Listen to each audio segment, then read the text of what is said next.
I'm Teisha with Shalom TV's News Update.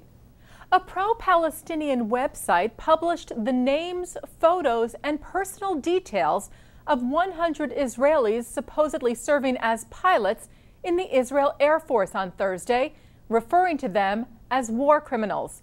A statement on the site recommends that foreign governments prosecute those on the list for war crimes when they travel abroad, saying the well-being of Israel is temporary and can be undermined. The website's manager admitted Friday that the site didn't bother verifying the information before posting it, claiming that his California-based website received the information from an anonymous source and posted it as is. An IDF spokesperson said in an announcement Thursday that the publication was full of mistakes and is another attempt by anti-Israel groups to hurt Israel's legitimate right to defend itself through false accusations.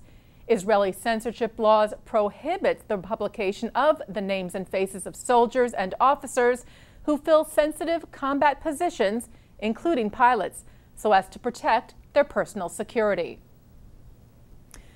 Levi Aaron, who is on trial for the murder of 8-year-old Jewish boy Levi Aaron, has pleaded guilty as part of a plea deal by which he will serve 40 years in prison.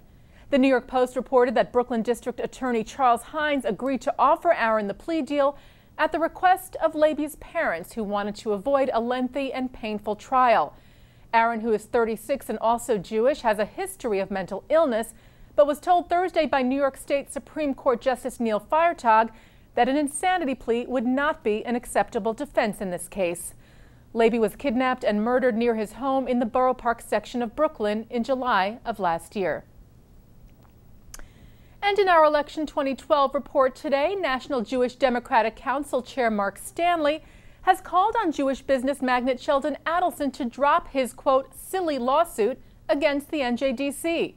Adelson filed a $60 million lawsuit this week accusing the NJDC of defamation for their allegations that Adelson had agreed to and profited from prostitution at his casinos in Macau, China.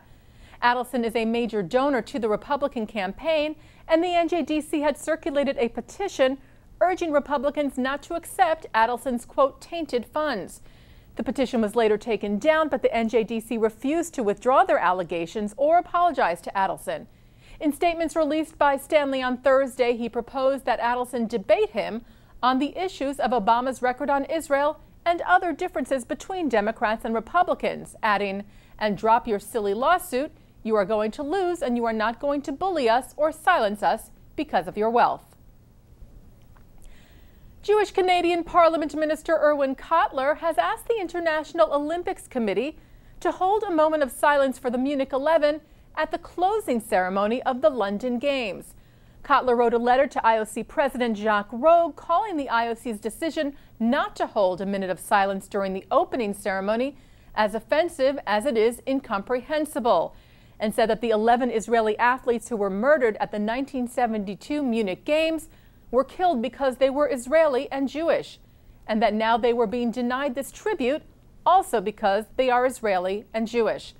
Kotler asked Rogge to honor the Munich 11 this Sunday at the conclusion of the London Games, saying it was not too late to be on the right side of history.